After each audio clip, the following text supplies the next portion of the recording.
da TV Guará Jornal Pequeno. Este é o nosso DNA político. Mostrar e entender os significados e as ações que giram em torno da palavra política. Essa atividade originalmente plena de nobreza, que com tanta frequência tem sido desvirtuada por pessoas que praticam sem a noção ou a competência que a prescreve. Temos hoje uma república coberta por uma atmosfera de crime. Nunca tivemos tantos políticos, empresários, figurões, de maneira geral, tendo que se justificar perante a justiça. É esse o Brasil que queremos, o Maranhão que queremos, com a política e os políticos passados a limpo, passados na peneira, analisados, investigados, desvendados pela ação da comunicação, com ida e volta. Esse é o nosso compromisso com a informação, uma troca, com o objetivo de mostrar ao eleitor maranhense a postura, o pensamento, as propostas de cada candidato a prefeito de São Luís. Começa hoje, agora, as sabatinas da TV Guará Jornal Pequeno. E o nosso primeiro convidado é o deputado estadual Eduardo Braide, do PMN. Completa o nosso quadro o nosso amigo João Coutrin, nosso companheiro de casa Emanuel e Saldanha. Senhores, deputado João Coutrin, candidato PMN à Prefeitura de São Luís. João, sua primeira pergunta. Boa noite aos telespectadores da TV Guará. Boa noite, deputado e candidato Eduardo Braide. Boa noite, João. Bom, a primeira pergunta, eu vou ser logo objetivo, em relação à segurança.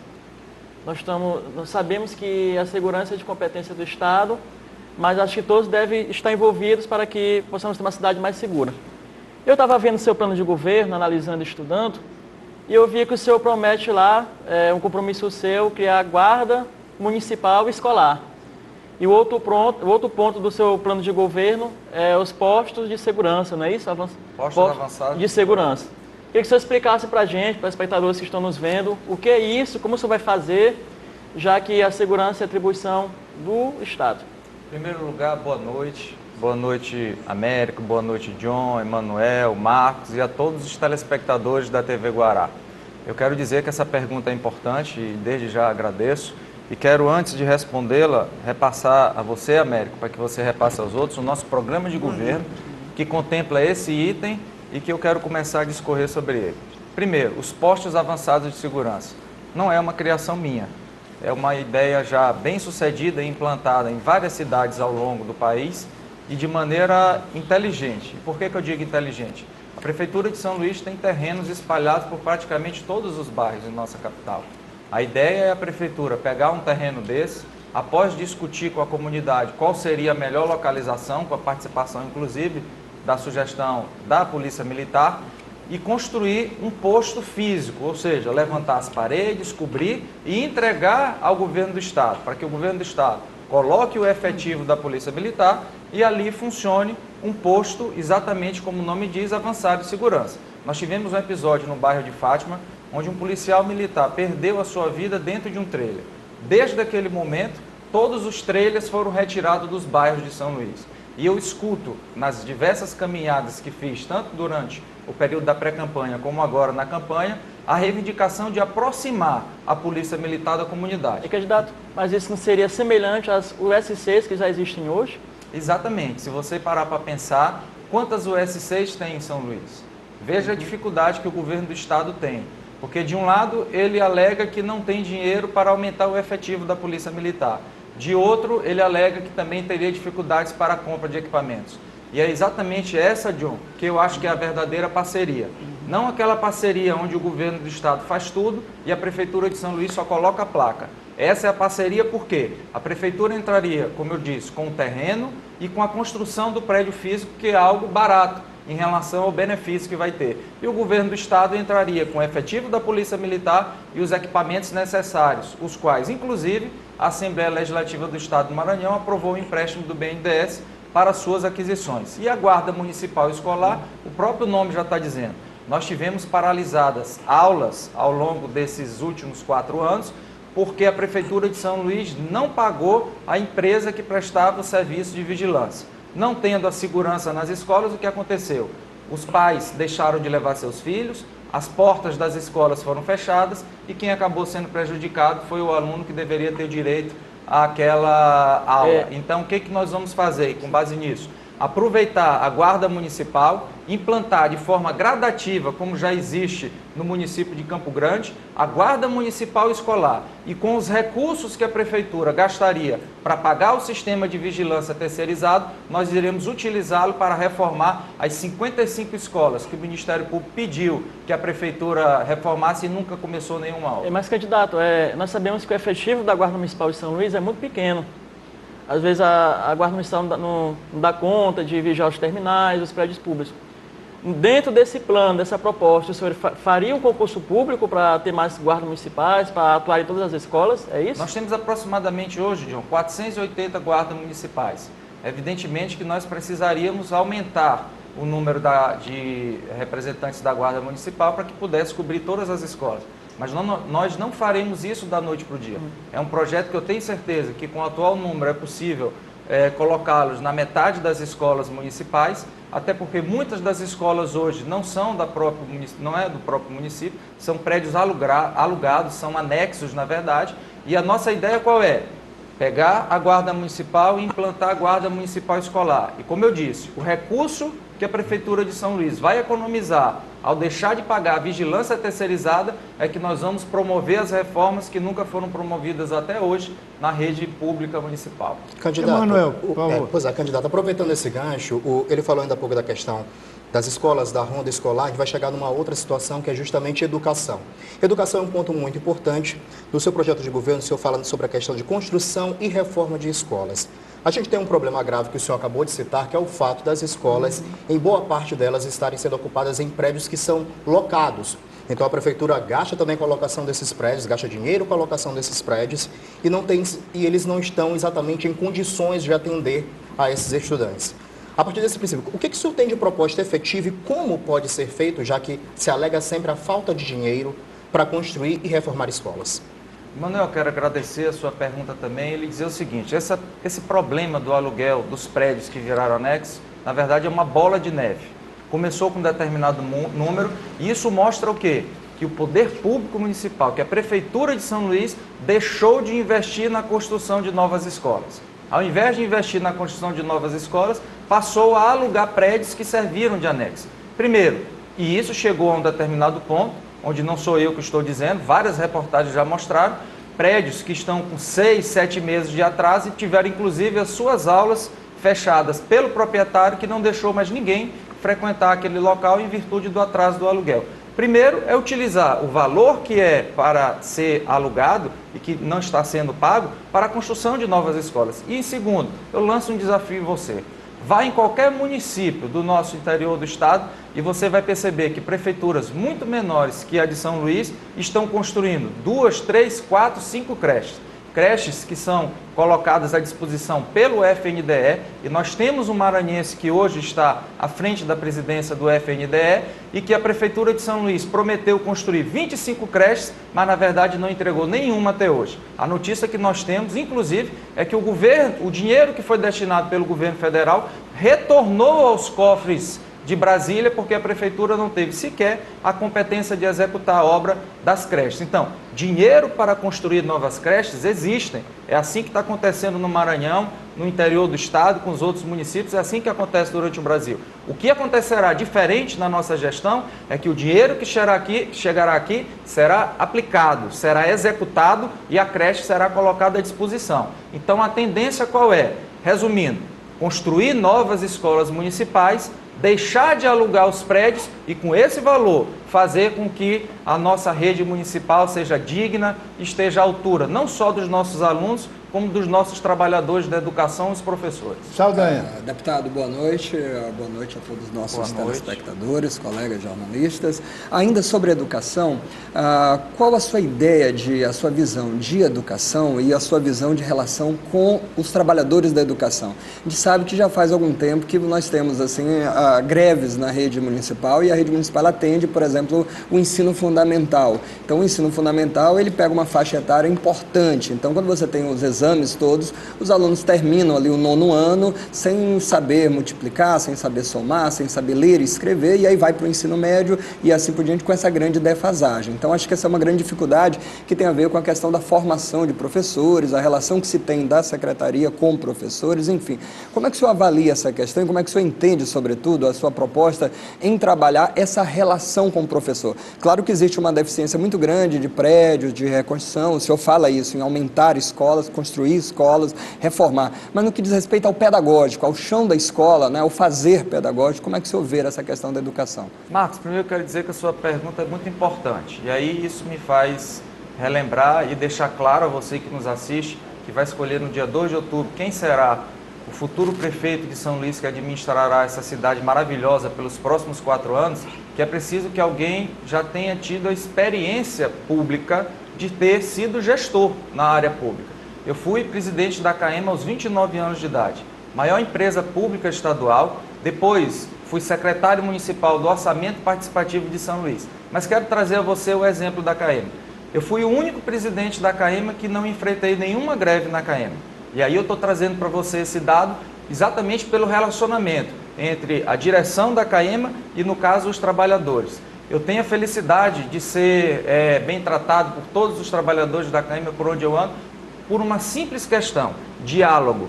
Eu me reunia, Marcos, 2 vezes por mês no auditório central da CAEMA, com todos os trabalhadores, e 1 vez por semana eu tomava café da manhã em todas as unidades de negócio da CAEMA aqui de São Luís. E com isso nós conseguimos fazer uma gestão participativa, onde o sindicato opinava, o sindicato dava sugestões, e as melhores ideias que tive no período em que passei da CAEMA foram oferecidas pelos funcionários da CAEMA. E é isso que eu quero fazer também na educação de São Luís. Manter o diálogo sempre. Nós acompanhamos aquela greve que durou mais de 100 dias, onde quem participava das negociações era o secretário de Educação. Ao meu ver, num primeiro momento poderia ser ele, mas depois o próprio prefeito deveria sentar na mesa de diálogo com os professores. E é isso que eu farei. Não serei um prefeito omisso. Serei um prefeito que ouvirei os professores, serei um prefeito que farei com que essa parte pedagógica seja feita em sintonia com a nossa realidade de São Luís. Eu ouço muito falar em escola de tempo integral,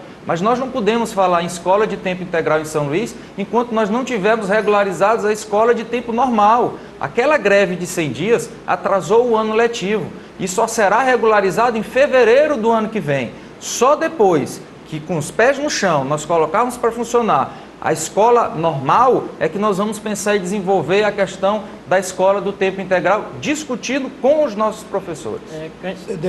Candidato, na sua primeira resposta, o senhor disse que a parceria que o senhor faria de educação seria parceria de contraproposta, e não a parceria que o governo do estado faz e a prefeitura bota a placa.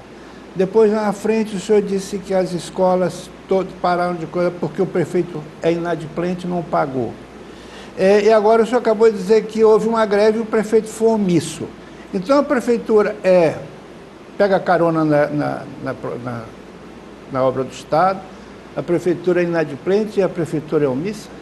Quem diz isso não sou eu, Américo. Quem diz isso, na verdade, são todos os fatos que foram mostrados. E vou lhe dar o último exemplo. Ontem nós tivemos o desabamento da feira do bairro Vicente Fialho.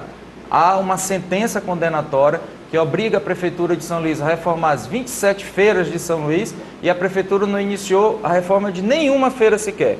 E exatamente por conta da omissão, nós tivemos essa tragédia lá no bairro Vicente Fialho. Graças a Deus que não havia nenhum feirante, nenhum cliente lá no momento, e que fez com que não tivéssemos maiores consequências. Mas essa é a maior prova da omissão. Além de todas as áreas que você citou, estou dando um exemplo prático do que aconteceu ontem e que demonstra a omissão da Prefeitura em descumprir, inclusive, uma ordem judicial, a exemplo do que existe a recomendação do Ministério Público para que a Prefeitura de São Luís reforme as 55 escolas que estão em situações insalubres, situações que não dá direito ao professor dar uma aula de qualidade e ao aluno receber um aprendizado de qualidade. Ok, então, desculpe, nós estamos chegando ao final do nosso primeiro bloco e voltamos já já em um minuto só.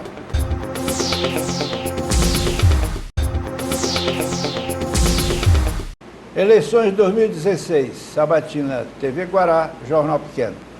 Hoje com o deputado Braide, candidato a prefeito de São Luís. Vamos manter aquela sequência, John, por favor. Ok. Candidato, o senhor mesmo está falando agora sobre Caema, né? E o senhor foi presidente da Caema no Estado. Eu estava averiguando o seu plano de governo, o senhor fala lá dentro do seu plano municipal de saneamento básico, em estabelecer metas à Caema. Só que a Caema hoje é gerida pelo Estado. Eu lhe pergunto, o senhor vai rever essa concessão, vai trazer a Caema para o município novamente? O que o senhor pensa em relação a isso? De forma nenhuma, John. Eu sou favorável que a Caema continue com a concessão, sempre deixei e externei muito clara a minha posição. Agora, vem, Américo, mais um exemplo de omissão. A Prefeitura de São Luís nunca aprovou o Plano Municipal de Saneamento Básico de acordo com a nossa Lei Nacional de Saneamento Básico. O que diz a nossa Lei Nacional? Compete ao poder concedente, no caso a Prefeitura de São Luís, estabelecer as metas para que a Companhia de Águas e Esgoto execute no município.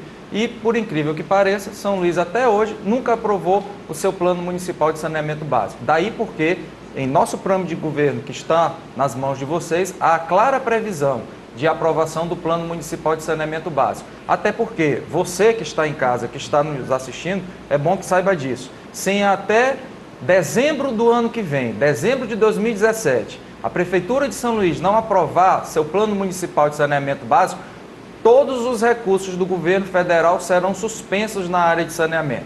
Então é exatamente por isso que a aprovação do Plano Municipal de Saneamento Básico é importante. Além de garantir a captação de recursos do governo federal, irá garantir a estipulação de metas claras e objetivas a serem cumpridas pela Caema, tendo em vista que é o poder concedente. Mas o senhor avalia hoje como a Caema? Que ela exerce um bom trabalho, que ela deixa a desejar, que precisa uma parceria melhor entre a Prefeitura e o Estado? Como é que o senhor vê isso? Caso o senhor seja prefeito, o que o senhor fará para resolver esse problema da falta de água em São Luís? Primeira coisa, diálogo. É preciso que a Caema tenha diálogo com a Prefeitura de São Luís, o que não há hoje. O que nós vemos através dos meios jornalísticos é que há sempre uma briga de uma cavar um buraco para fazer o trabalho e a Prefeitura reclamar que não foi asfaltado. Então, no período em que eu fui presidente da Caema, havia um convênio entre a Prefeitura de São Luís e a Caema, onde qualquer intervenção que a Caema fizesse no asfalto, em qualquer rua e avenida da Prefeitura, ela notificaria a Prefeitura de São Luís, a Prefeitura de São Luís faria o reparo e fazia o encontro de contas daquele débito que ela tem com a Caema. Em relação à falta d'água de São Luís, não existe milagre para resolver o problema de falta d'água. E aí eu digo pela experiência que tive como presidente da Caema. Existe sim a solução, que é a implantação do sistema Italuís 2. Nós temos o sistema Italuís 1, que por conta do seu tempo já de uso, está acontecendo agora a substituição da adutora, que deve ser entregue até o final do ano, que já irá melhorar consideravelmente o fornecimento de água para São Luís. Por quê? A adutora que existe hoje já não comporta mais a pressão de água que vem do rio Itapecuru.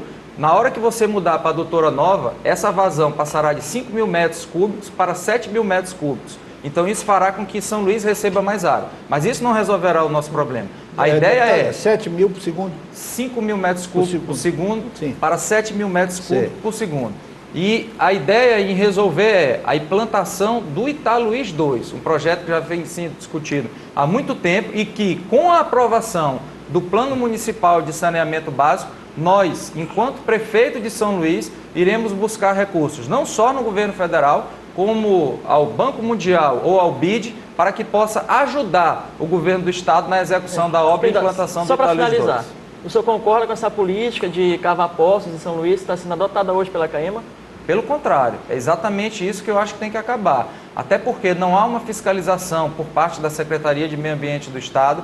A gente sabe que qualquer pessoa para perfurar um poço deveria obter um documento chamado outorga, que é para poder ter exatamente esse controle. A área Itaquibacanga de São Luís, para que você tenha uma ideia, por conta da salinização que já aconteceu, de tanto se perfurar poço, você já não consegue alcançar nenhuma área que tenha uma água de qualidade. E isso está acontecendo em outras regiões. São Luís está virando uma verdadeira tábua de pirulito. A ideia do Italuís 2 qual é? Implantar o Italuís 2 e imediatamente desativar a bateria de quase 300 postos que a CAEMA explora o serviço de abastecimento em nossa ilha. Candidato, desculpa só fazer uma inversão. Veja bem, eu não vi na campanha de 4 anos atrás, ainda não vi ainda, estamos começando, mas ainda não vi, nenhuma preocupação com a ilha de São Luís, com o meio ambiente de São Luís. Isso seria uma interligação das prefeituras, mas eu não vejo isso. O dicionário de César Marques, que tem mais ou menos uns 100 anos, só 100 anos, ele registra mais de 100 rios perenes na ilha. Nós não temos hoje 30, e se tiver, todos estão poluídos. Eu não vejo nenhuma preocupação a nível de município e estado com essa situação que cada dia piora e deteriora. O senhor tem uma preocupação com isso e como externar e como realizar essa preocupação no município? Primeiro, Américo, dizer que isso é mais um ponto de omissão da Prefeitura de São Luís. Toda essa problemática de avanço em relação aos nossos rios, às nossas nascentes, aos nossos manguezais, se dá exatamente pela falta de aprovação do plano diretor de São Luís. São Luís era para ter aprovado seu plano diretor, que deve ser revisado de 5 em 5 anos, e através de uma recomendação do Ministério Público, que foi inclusive referendada pelo Conselho das Cidades, São Luís não pode sequer discutir a sua lei de zoneamento, uso e ocupação do solo urbano. Então, essa discussão que tem que ser feita, a aprovação do plano diretor, após uma ampla discussão com a sociedade, com a efetiva participação do Conselho das Cidades, e isso consta em nosso plano de governo, deverá, em primeiro lugar, visar a preservação dos nossos manguezais. E por que eu digo isso? A poluição está acontecendo em toda a orla de São Luís. Todos os estudos da Secretaria de Meio Ambiente demonstram isso. As nossas nascentes, como você mesmo disse, estão praticamente desaparecendo. E muito disso se dá por conta da falta de planejamento, do crescimento desorganizado da nossa cidade. E por que acontece isso? Porque São Luís, uma capital de mais de 1 milhão de habitantes, não tem até hoje revisado o seu plano diretor. Veja outra omissão. Por outro lado, nós temos aí no programa de governo que vocês têm em mãos, a criação do programa Praia Limpa. O que é isso? O governo do estado tem que fazer a sua parte através da CAEMA, mas a prefeitura também pode fazer a sua parte. De que forma? Criando o Departamento de Águas Pluviais. O que acontece hoje em dia? O cidadão, ou às vezes um grande empreendimento, um pequeno empreendimento, que constrói aquele seu prédio e não tem uma rede de esgoto passando ali na frente, o que ele faz? Ele faz a ligação do esgoto na rede da galeria de água da prefeitura.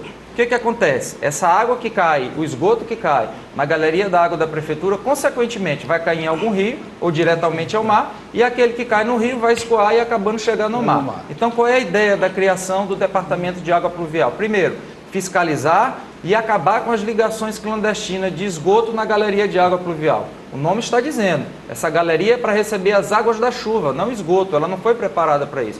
Esgoto tem que ir para a rede de esgotamento sanitário e ser tratado. E, como uma segunda consequência positiva, nós iremos diminuir a situação da influência das enchentes que tem no período de chuva aqui em São Luís. Hoje, São Luís tem praticamente uma retroescavadeira e 3 pessoas para limpar as galerias pluviais de toda a cidade. Nós iremos fazer como existe em todas as grandes capitais, criar um departamento autônomo que irá cuidar da drenagem de água pluvial para fazer não só a manutenção, mas também a identificação e retirada dos pontos de esgoto, que tem certeza vai contribuir muito para reduzir a poluição de nossas praias.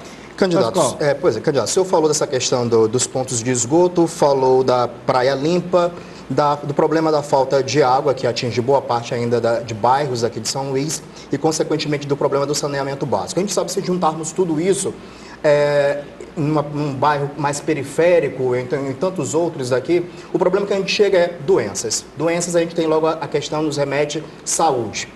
A Socorrão 1, Socorrão 2 são os dois hospitais que acabam congregando todo mundo daqui de São Luís, que não tem menos condições, que vem muita gente também no interior. Em sua proposta, o senhor menciona a questão de fazer convênios com outras unidades de saúde, como a Aldenor Abelo e também com a Santa Casa de Misericórdia. Um convênio, aliás, com a Santa Casa que já existe hoje com a atual prefeitura, mas que não vem dando muito certo por conta de problemas financeiros. Os médicos reclamam que não recebem, a Santa Casa de Misericórdia passa por uma situação muito complicada. O que vai mudar, caso o senhor seja eleito? Como é que o senhor pretende fazer com que a Santa Casa, por exemplo, pegando o exemplo aqui da Santa Casa, passe a receber esses pacientes e não reclame da mesma forma como vem acontecendo hoje? Desses problemas de falta de dinheiro para gerir, o que pode mudar? De que forma isso vai ser feito? Manuel, quando eu decidi ser candidato a prefeito de São Luís, é porque eu tenho a plena convicção que São Luís pode ser uma cidade bem melhor de você morar. E é isso que me motiva todos os dias a estar nas ruas, apresentando o nosso programa de governo que você tem aí, que é um programa de governo enxuto e que eu vou lhe mostrar agora, na realidade, como isso é possível. Santa Casa de São Luís. Santa Casa existe uma UTI com 10 leitos que estão prontos, finalizados, todos equipados e que estão parados, sem funcionar. Por quê? Ao lado disso, já respondo, América, ao lado disso nós temos o Socorrão 1, que está ao lado da Santa Casa, com pessoas no corredor, porque as filas não acabaram no corredor, aguardando um leito de UTI para realizar a cirurgia.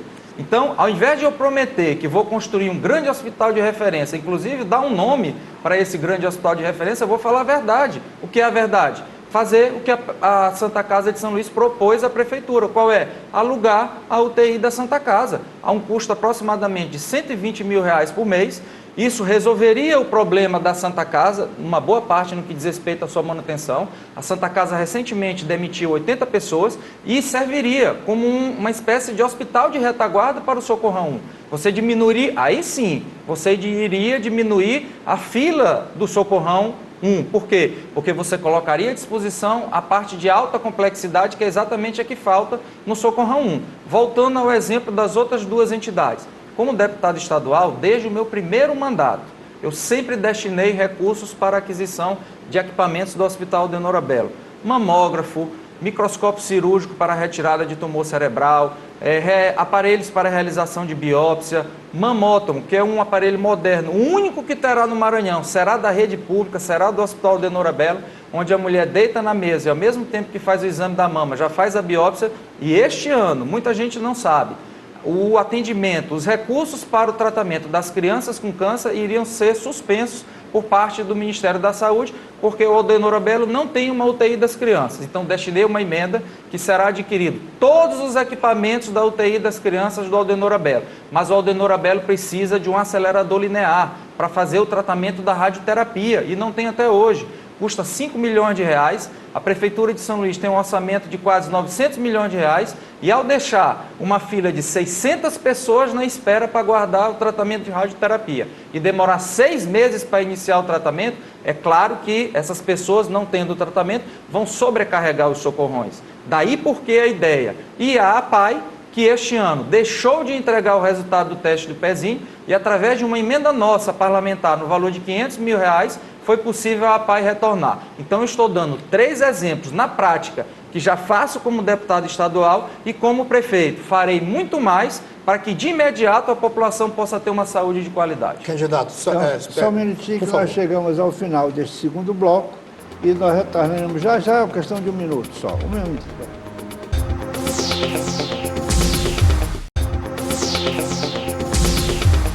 TV Guará, Jornal Pequeno, Sabatina. Deputado Eduardo Braide, candidato a prefeito de São Luís, PMN. Termine a pergunta que você faz aí. Pronto, rapidinho, prometo ser rapidinho. Candidato, com relação à questão da processão das ambulâncias, elas continuam. Então, vem muito paciente do interior do estado, existe uma reclamação que muita gente argumenta que é um choro livre, vamos dizer assim, porque os pacientes que vêm do interior acabam ocupando espaços dentro dos socorrões, principalmente, que deveriam ser por parte do atendimento por parte da população de São Luís. Isso tem solução? O que não se diz é que uma cidade que pretende ser metrópole, inclusive implantar a metropolização, recebe recursos para tratar essas pessoas que vêm do interior. Então, essas pessoas não são tratadas de graça.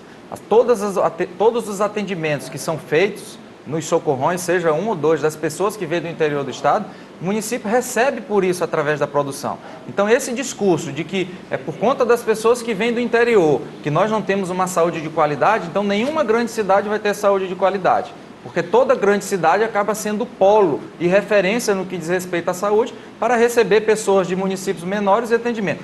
Esse não é o problema da saúde de São Luís. O problema da saúde de São Luís é como eu estou dizendo, é deixar de eleger prioridades, é deixar de comprar um aparelho de radioterapia para o Aldenor Abelo, é deixar de ajudar pai que faz um tratamento belíssimo e que por conta da falta de apoio da prefeitura teve que suspender a entrega do resultado do teste do pezinho, é deixar de alugar, não está fazendo favor, está alugando os 10 leitos de UTI da Santa Casa para colocá-los à disposição do Socorrão 1.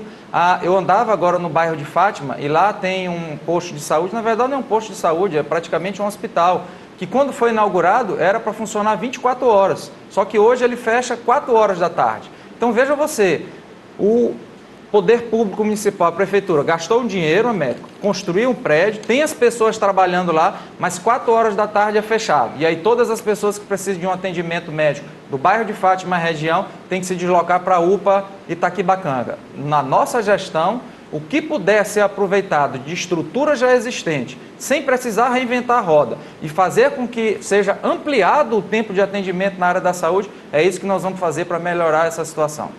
Saldanha. Candidato, Enfim, né, Saldanha? Chegou. O Américo Azevedo citou o César Marx, né? E eu lembrei do código de postura que a cidade teve em séculos passados, e uma cidade muito mais organizada e muito mais limpa, né? Só que quando você tenta colocar em prática esses códigos de postura com o cidadão, você acaba se tornando antipático. Então, nem sempre o prefeito consegue, seja ele qual for, fazer as medidas que são necessárias. O senhor falou em diálogo com os professores, eu queria saber do senhor como lidar com essa relação do que parte do cidadão e do que parte do poder público, para que se tenha uma cidade, primeiro, mais limpa e, segundo, muito mais organizada no que diz respeito a vários aspectos, como feiras, por exemplo, a relação com os feirantes, enfim, o trânsito, em vários locais, em vários setores que você pode ter uma relação melhor e pode ter um resultado melhor de convivência também. Marco, você deu um exemplo fundamental.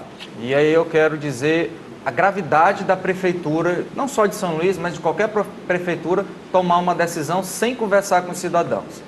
Aqui próximo, na Avenida Marechal Castelo Branco, no São Francisco, a prefeitura implantou uma faixa azul, que é exclusiva para a utilização dos ônibus. Em toda cidade, qualquer cidade, a faixa azul só funciona em determinados horários. A prefeitura de São Luís aqui, não sei quem foi o mágico que deu essa sugestão para ela, acaba deixando a faixa azul, Américo, valendo o dia inteiro. O que aconteceu? E eu desafio qualquer um de vocês, passem na Avenida Marechal Castelo Branco. Eu passei e conversei com todos os comerciantes da Avenida Marechal Castelo Branco. Mais de 15 comércios fecharam as suas portas. Os que não fecharam as portas demitiram seus funcionários e você vê durante o dia inteiro, no período em que não é de pico do trânsito, a faixa azul sem ser utilizada. Os ônibus praticamente andam pelo meio e não andam pela faixa azul. A mesma coisa acontece no João Paulo. Eu peço que qualquer um de vocês visite a Avenida São Marçal no João Paulo. Ali a prefeitura proibiu o estacionamento de carro durante o período do dia inteiro. Não melhorou o trânsito, não resolveu o trânsito. A única coisa que aconteceu foram lojas fechadas, perda de empregos e falta de oportunidade, inclusive de arrecadar mais impostos para a própria prefeitura. Por quê? A partir do momento que o comércio vende mais, parcela do ICMS vem para o município. E o que aconteceu? Duas medidas que foram tomadas sem a necessária discussão com aqueles que foram atingidos, não resolveram o problema do trânsito e acabou gerando essa consequência. Na área das feiras, eu vi e outro dia visitei a feira da Coab. A feira que vocês sabem que foi reformada recentemente e quem passa de fora pensa que está tudo mil maravilhas lá.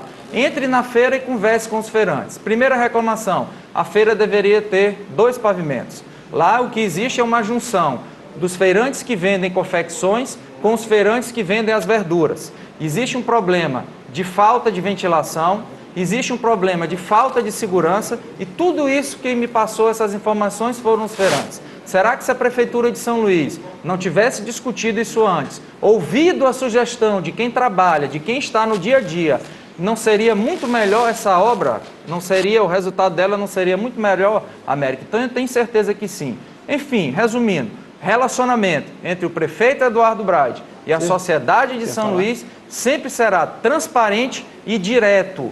Quando tiver as decisões importantes a ser tomadas, quem conversará com a população serei eu, diretamente, o prefeito de São Luís, com a sociedade. Evidentemente que com o auxílio dos secretários, para que as decisões que venham a ser tomadas, por mais simples que pareça, como é o caso da faixa azul, da Avenida Marechal Castelo Branco e da proibição do estacionamento de João Paulo, não venha gerar um desastre que aconteceu, que foi comércios fechados, empregos perdidos e falta de arrecadação de novos impostos. John.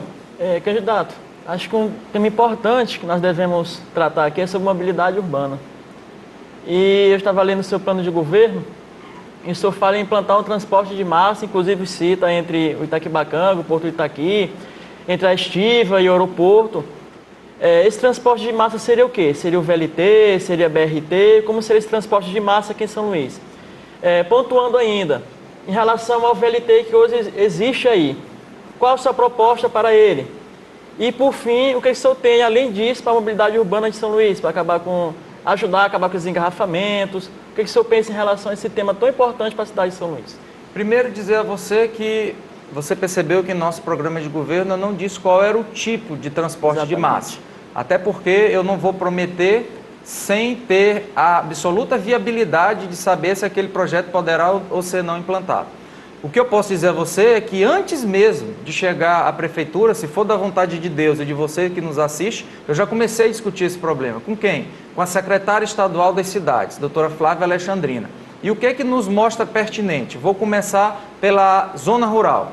O VLT hoje está guardado num galpão. Segundo palavras do próprio prefeito de São Luís, a prefeitura já gastou 7 milhões de reais tão somente para manter esse VLT no galpão. O que nós iremos fazer? Ele teve 4 anos, mas não fez. Nós iremos tirar o VLT do galpão e colocar nos trilhos. Em que área? Da Estiva até o retorno do aeroporto. E por que eu digo isso? A grande dificuldade de implantação de um sistema de transporte de massa em uma capital são exatamente as desapropriações que têm que ser feitas ao longo do percurso. Não precisa ser engenheiro para saber que ao lado da BR-135, da Estiva até o aeroporto de São Luís, há uma caixa de espaço necessária para a implantação e assentamento dos trilhos do VLT e fazer com que esse sistema moderno, econômico e eficiente possa funcionar. Então, respondendo a sua pergunta, o VLT, que atualmente se encontra guardado em um galpão e gastando 7 milhões para que seja mantido nesse galpão, nós iremos colocá-lo nos trilhos da Estiva até o retorno do aeroporto. E em relação ao transporte de massa, da área Itaquibacanga, que vai do aterro do Bacanga até o porto de Itaqui, qual é a sugestão que nós tratamos com a secretária das cidades? Um transporte no modelo do que já existe em Porto Alegre. A gente sabe que aquela área tem grande dificuldade no que diz respeito à desapropriação. Então é uma espécie de VLT, onde pela parte terrestre que não tiver problema de desapropriação, ele anda normalmente, e onde houver o problema de desapropriação, John, ele será feita a elevação através de um modelo concretado. Então, haveriam pilares que iriam suspensos para que esse VLT pudesse passar na área onde deveria ter a desapropriação, por 2 motivos. Primeiro, diminuir o custo da obra. E segundo, fazer com que aquela pessoa que mora naquela localidade ou que tem o seu comércio continue naquela localidade e possa ser beneficiário desse sistema moderno e referência em todo o Brasil, como já existe em Porto Alegre. Só para concluir, a Prefeitura de São Luís tem projetos em andamento no governo federal. Inclusive sobre o VLT da área Itaquibacanga, né, atendendo aquela região da Itaquibacanga. Não seria melhor aproveitar esse projeto, que já está tramitando no governo federal, que já guarda recursos, do que criar outro, aguardar todos os trâmites que demoraram muito tempo? Primeiro, eu não tenho absolutamente nenhum problema em pegar os projetos que já estão em andamento e colocar em funcionamento. Eu sou contra a retirada dos projetos que deram certo. O atual prefeito retirou a domingueira, que o ex-prefeito João Castelo colocou. O atual prefeito retirou o fardamento escolar gratuito, que era dado às nossas crianças. Esses 2 irão retornar. Tanto a questão do fardamento escolar gratuito, e está em nosso programa de governo, como nós iremos estudar a possibilidade de retornar à domingueira. Em relação à questão do VLT, eu não tenho nenhum problema de implantação para o projeto que já existe no governo federal. Do corredor. Agora, a informação que me foi dada, John, foi a dificuldade de implantar o VLT na área Itaquibacanga por conta das desapropriações. E a pergunta primeira que fica, como o VLT vai atravessar o trecho ali onde tem sobre a barragem do Bacanga, onde tem a adutora da Caema? E ao passar disso e chegar mais lá na frente, como ficarão as desapropriações daquelas casas e comércios que a gente sabe que terão que ser removidos? Daí porque a ideia da Secretaria Estadual das Cidades é exatamente pegar esse novo modelo de transporte de massa que existe em Porto Alegre, onde você evita a desapropriação e mantém a pessoa no seu local de trabalho e no seu local de residência. Candidato, infelizmente o tempo passou mais rápido do que a gente pretendia, dada a qualidade de suas palavras.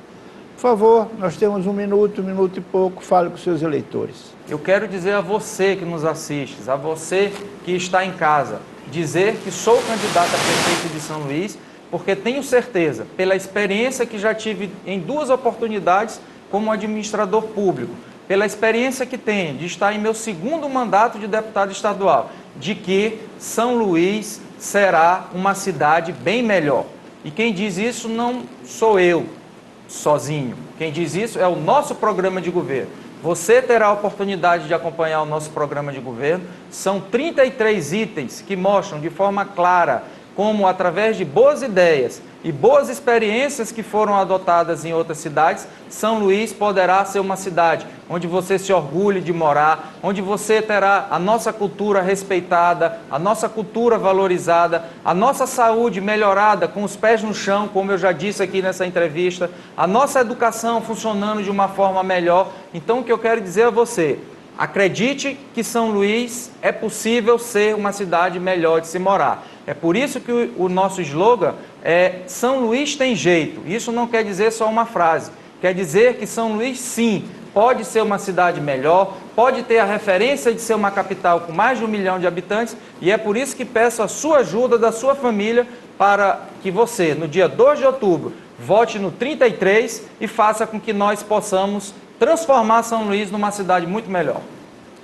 E assim, dessa forma, nós chegamos ao final dessa primeira sabatina com o deputado Eduardo Braga, do PMN. Teremos outras. Obrigado ao John, companheiro, Pascoal, Saldanha. E as senhoras e os senhores, muito obrigado e boa noite.